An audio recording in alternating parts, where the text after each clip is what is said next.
honor to God our Father, Christ our Redeemer, humankind our family. I will lift mine eyes unto the hills from whence comes my help.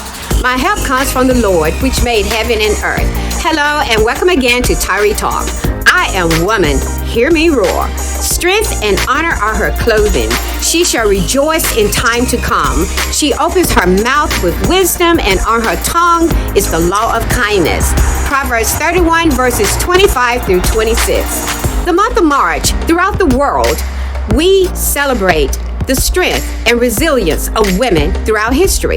They are women who have surpassed seemingly insurmountable obstacles to emerge untarnished on the other side. They have paved the way for the next generation of women to reach for God's dreams for their lives and to make them come true.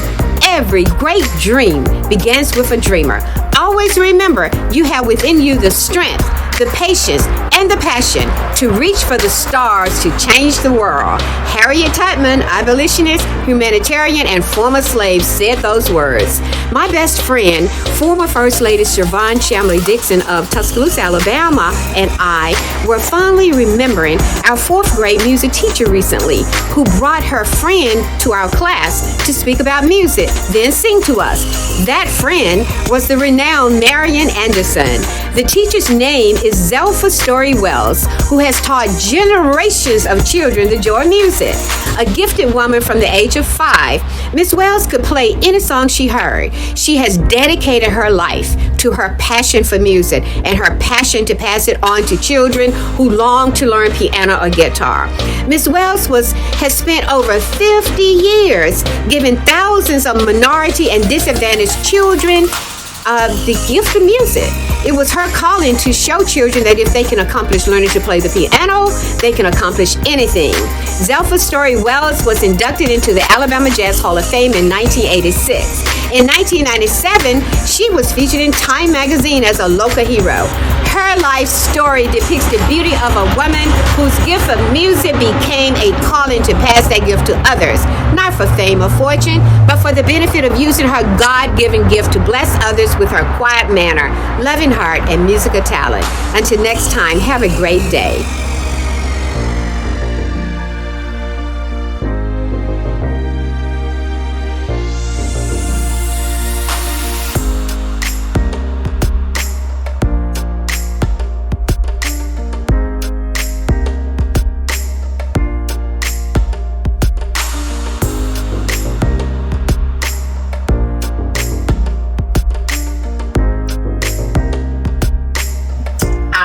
Shirley Anita Chisholm, born November 30th, 1924. I am an American politician, educator, and author. I was born in Brooklyn. I studied and worked in early childhood education, becoming involved in local Democratic Party politics in the 1950s. I met Conrad O. Chisholm in the late 1940s. We married in 1949 in a large West Indian-style wedding. I entered the world of politics in 1953 when I joined Wesley Mack Holder's efforts to elect Louis Flagg Jr. to the bench as the first black judge in Brooklyn. In the 1968, I became the first black woman elected to the United States Congress, representing New York's 12th Congressional District for 7 terms, from 1969 to 1983. In the 1972 United States presidential election, I became the first African American candidate for a majority party's nomination for President of the United States, and the first woman to run for the Democratic Party's presidential nomination.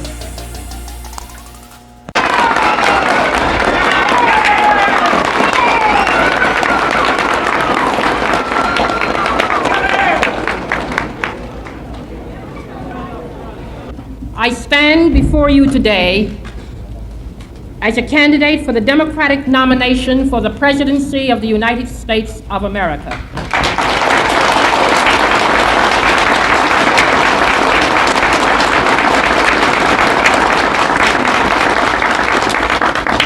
I am not the candidate of Black America Although I am black and proud, I am not the candidate of the women's movement of this country, although I am a woman, and I'm equally proud of that. I am not the candidate of any political bosses or fat cats or special interests. I stand here now without endorsements from many big-name politicians or celebrities or any other kind of prop.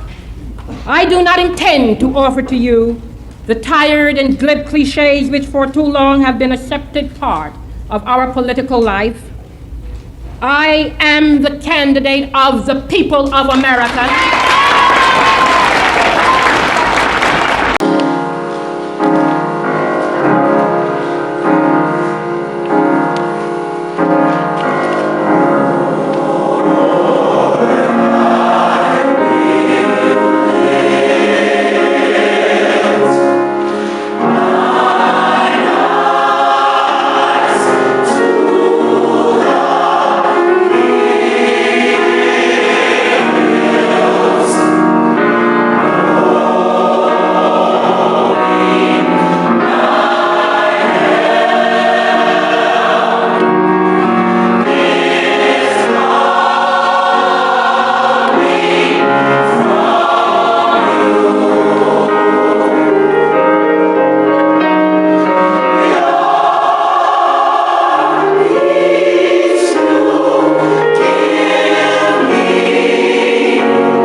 Good morning.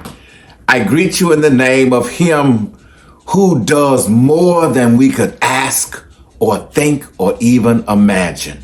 Together, today, we gather again together for moments of inspiration. But first, let us go to God in prayer. God, we thank you for this day.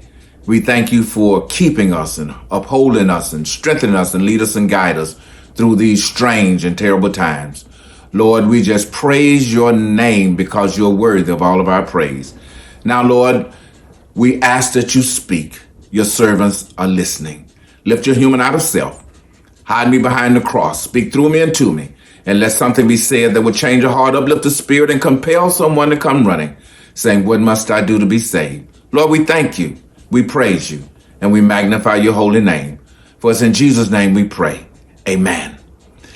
Today, just like to look at some wisdom.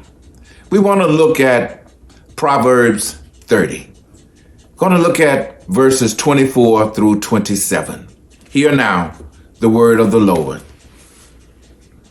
There be 4 things which are little upon the earth, but they are exceeding wise. The ants are a people not strong, yet they prepare their meat in the summer. The CONIES are but a feeble folk, yet make their houses in the rocks. The locusts have no king, yet go forth all of them by bands. This is the word of God for the people of God. Today, I would like to just speak from this subject, a message from nature. A message from nature. The book of Proverbs is a portion of the Old Testament called wisdom literature. Proverbs wrestles with many difficult questions of life and offer us solutions to those questions. The first chapter defines the book of Proverbs, and it gives us the purpose of these Proverbs. And it says that the Proverbs are there for attaining wisdom and discipline, for understanding words of insight, for acquiring a disciplined and prudent life, doing what is right and just and fair. And it says, let the wise listen and add to their learning, and let the discerning get guidance. This Psalm 30 is written by an obscure person by the name of Agur. Little is known about Agur, except that it says that he's the son of Jakeh. We don't know a whole lot about this person, but when we read his Proverbs, we can gain a lot of great insights from this sage, this wise person. And today we want to listen at some of the wisdom from Agur. Agur starts his psalm and says that Agur says that I'm ignorant and lack understanding of God. However, we must understand that this is his way of saying his human wisdom is lacking when compared to the greatness of the God of heaven. This proverb simply describes as an inspired utterance. An inspired utterance. Shakespeare says there are books in running brooks, tongues in trees, and sermons in stone. Agur is inspired by the Creator's creation and advises the readers to look and gain some insights from the lessons of nature. We all love to look out our windows and see what's going on. We all love to go out in nature, but sometimes we need to sit back and let God talk to us through his creation. Matthew Henry writes in his commentary, not to despise the weak things of the world. There are those that are little upon the earth, poor in the world and small account, and yet are exceedingly wise. Wise for their words and souls and understanding in another world. And those are exceedingly wise, wiser than their neighbors. We want to look today. Agur talks about 4 little creatures, but we're going to look at 3 of them. First, Agur looks at the ants. And what do we find from the ants? We find to be prepared and be determined. The ants are a people not strong, yet they prepare their meat in the summer. Solomon also advises us about the ants in Proverbs 6. Solomon says, take a lesson from the ants, learn from their ways and become wise. We must learn to be ready for whatever lies ahead. The ants teach us to store up for times that are hard and less plenteous. Pharaoh had a dream and was interpreted by Joseph that there was going to be 7 years of plenty and 7 years of famine. Under Joseph's leadership, the people did not suffer want during the years of famine because they were prepared. We are to learn to store up, work hard, and save for the future. Yes, we are to plan and save for days ahead. But Jesus tells us that we are in our storing up, that we are not to carry worry with us, not to carry worry with us. Worry is not something we are to carry into the future. We are to store up for times of emotional and spiritual loads. We are to be prepared to strengthen our faith through prayers and conversations with God, studying his word for when the low times come, when the hard times come, when the emotional lows are there. We are prepared to handle them. But also in our storing up, we must store up for eternity. The Bible says, lay not up for yourselves treasures upon earth where moth and rust does corrupt and where thieves break through and steal. These tiny creatures are diligent in the work and they are never deterred. They are focused and determined. We too must be focused and determined to reach our goal. Paul says, I press toward the mark for the prize of the high calling of God in Christ Jesus. Jesus has shown us the way.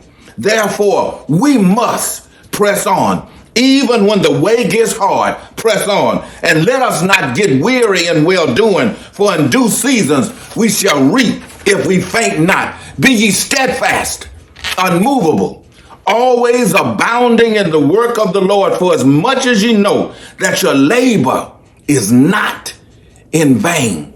Let's listen to the ant and be prepared and be determined. But also, Agur talks to us about a strange little creature. The King James Bible calls them CONIES. But from these little animals, we learn to build wisely. The CONIES are but a feeble folk, yet make their houses in the rocks. The English Standard Version reads this way: the rock badgers are a people not mighty, yet they make their homes in the cliffs. This coney or rock badger are called rock hyraxes and also rock badgers or rock rabbit. They look like an overgrown guinea pig. It can easily move about the rocks and the difficult terrain because their feet have built-in suctions. They build their homes inside crevices and cracks in the rocks so that predators cannot get to them. They build their homes safely on the rocks. Jesus states that those who hear his words and do them are wise builders. They have built their homes on rocks, on a solid foundation. The winds howl, the rains come, even the floods come, but the house stands firm. Those who hear his words but fail to live by them are foolish builders. In times of trials, floods, of sickness, sorrow, disappointments, with this solid foundation, this house that we live in, this house of faith is unmoved. The rock badgers live in the clefts of the rocks, narrow openings, not on the rocks themselves, but in the rocks where enemies and predators cannot get to them. In the book of Deuteronomy, Moses describes God himself as the rock. To the nation of Israel, God was their sure place of refuge and a strong tower against the enemies. We should be like this little creature. Live in him. Live in, that is the rock that is higher than we are for shelter and support. And let us make him our home. Rock of ages, cleft for me. Let me hide myself in thee.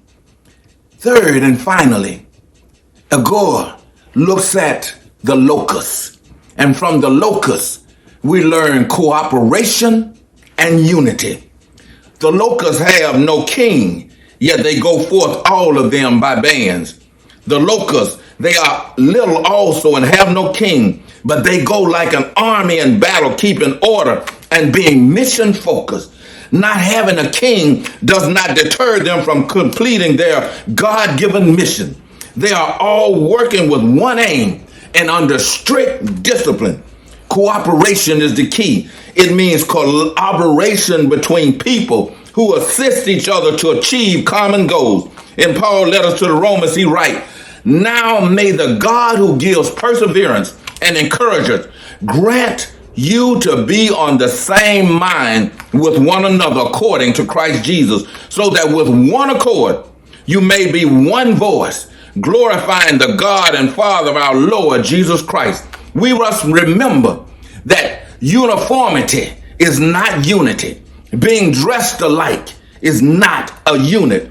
We must be on one accord. Our spiritual lives are only strengthened through the unity of faith, and this faith must be rooted and grounded in biblical truth and doctrine. Only by pride comes contention. Only by humility comes love. The seed of Christian unity is in the heart of the Spirit. It does not lie in one set of thoughts, nor in one form of mode of worship, but in the heart and one soul. 1 Corinthians tells us this way, "For even as the body is one, and yet has many members, and all the members of the body, though they are many, are one body, so also in Christ. There is one body and one Spirit, just as also you are called in one hope of your calling, one Lord, one faith, one baptism, one God, and Father of all, who is over all and through all and in all, for the equipping of the saints for the work of the service to the building up of the body of Christ, until we all gain to the unity of the faith and of the knowledge of the Son of God, to the mature man, to the measure of the stature which belongs to the fullness of Christ." Just like the locusts, we too can be a mighty army, stamping out injustice, ignorance, and poverty. In this proverb, a good challenges us to understand. Heed to the instruction given in these words of wisdom. He lets us know every word of God is flawless. The ungodly is blind to the revelation of God. They just cannot see. Only the one who made all the creatures can know and teach us these things. Then Agur asks all of us, who has gone up to heaven and come down? Whose hands have gathered up the wind? Who has wrapped up the waters in a cloak? Who has established all the ends of the earth? What is his name? And what is the name of his son? Surely you know. God bless you. God keep you is my prayer. Jesus said, "I am the resurrection and the life."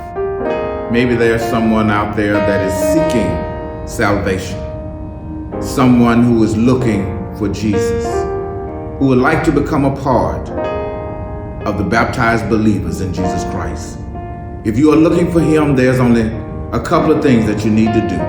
First, just ask him to come into your heart. Let him know that, Lord, I am a sinner. I believe that you are the Christ, sent from God, who died, who rose, that we might have a right to the tree of life. And said, Lord, please come into my life and be the Lord of my life.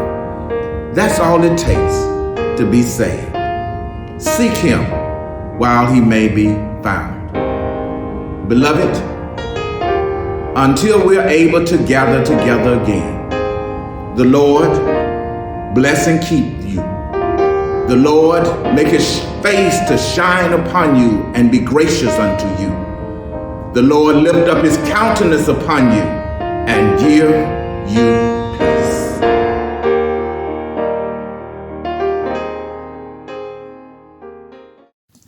There is a name I love to hear. I love to sing its word. It sounds like music in my ear. The sweetest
when Jesus was betrayed, they were in the upper room celebrating the feast of the Passover.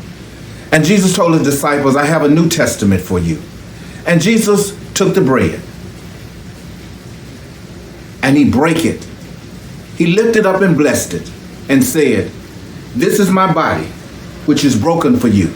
Take, eat ye all of it. And likewise he took the cup and he lifted the cup up and he said, this is my blood, which is shed for the remissions of sin. Drink ye all of it.